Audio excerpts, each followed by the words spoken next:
Continuing on our little mini-series here of Mahadran chickens. Let's talk about chickens.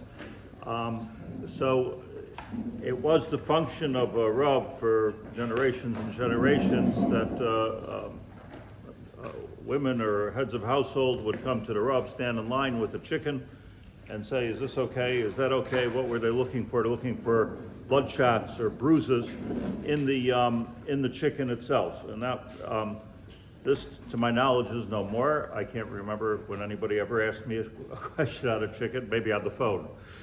That's but it's not what it used to be in terms of showing chickens. So this is because of the, I mean, this is good and this is bad, but this is because of the new mass production that's going on with almost every chicken that anybody's going to eat, and it's a whole different system. But what's the issue and how important this is for us today? The issue is this. The issue is that if before the malicha, meaning after the shchita even, or before the shchita, whatever it might be, by the feathering process, if before the malicha there is a bruise on a part of the chicken. A bruise means just like somebody would get if they banged their hand or they banged their leg. So there's a blood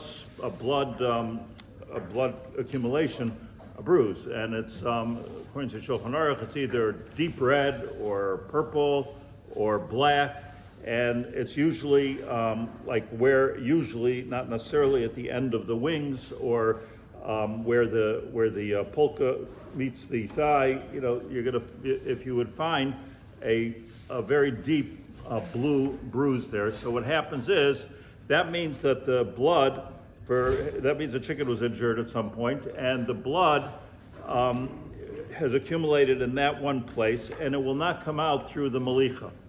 It will not come out by salting it. So besides for the question as to whether this is a kosher bird or altogether, given it's an injured bird, nevertheless, even if you'll say it's a kosher bird, the salting will not take out the dam. Salt only will remove. In other words, like if you just have blood somewhere and you put salt on it, salt doesn't go away. The salt is a tzchuna. That's what Chazal taught us. Salt has a tzchuna to take dam, regular dam, shaloi pirish, and to take it out. Once it puddles, once it groups up, the salt is ineffective. So what has to happen by the shochet, and this is common, by the way. It's very common today, more common than it used to be, even though the shilohs aren't asked. And the reason why it's so common these days is because of the speediness of the process. So what happens is the chicken gets shecht, and the next minute it's in a plastic bag, So the blood is still circulating, and then it's getting plucked. There's a plucking machine, the chicken gets plucked, and it can easily be bruised. You say, oh, well, that was afterwards. It doesn't help that it was afterwards, because still, the malicha, as long as it's before the malicha will not help. So what happens?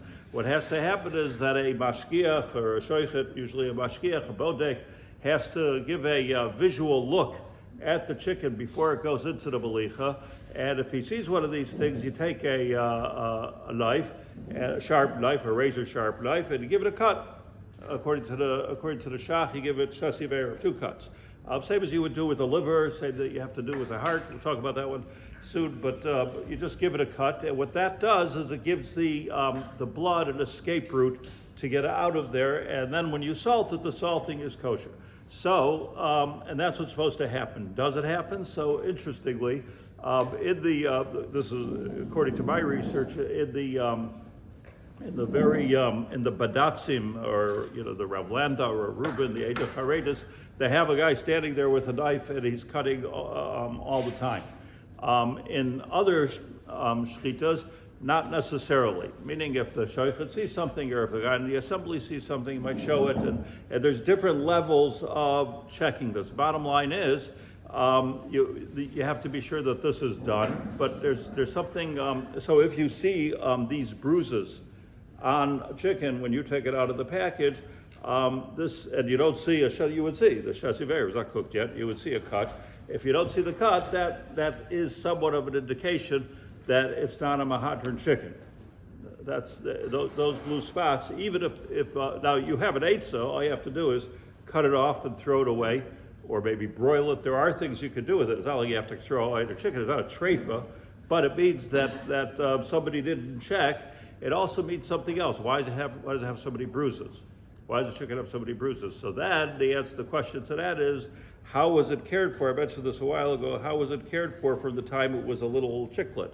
Was it thrown from one place to the other? Was it thrown on a truck?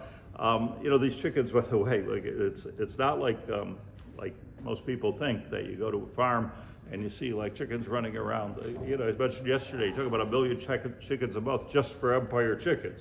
So these things grow in drawers. I don't know.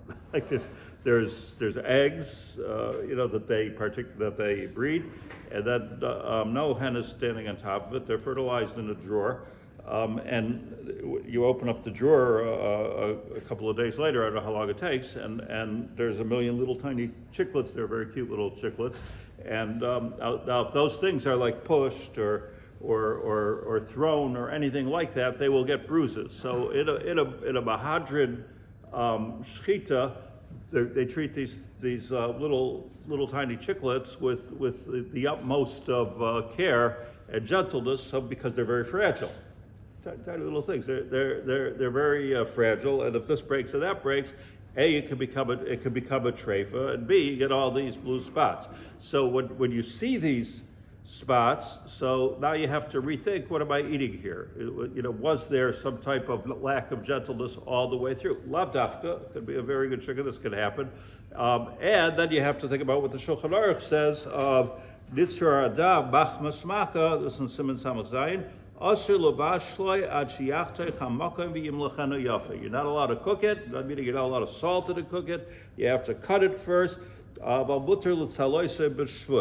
you could broil it. Broiling has such a strong koach that it'll get through that. It'll take out that dam. But it's both a siman and a siba. It's a symptom and it's a problem unto itself.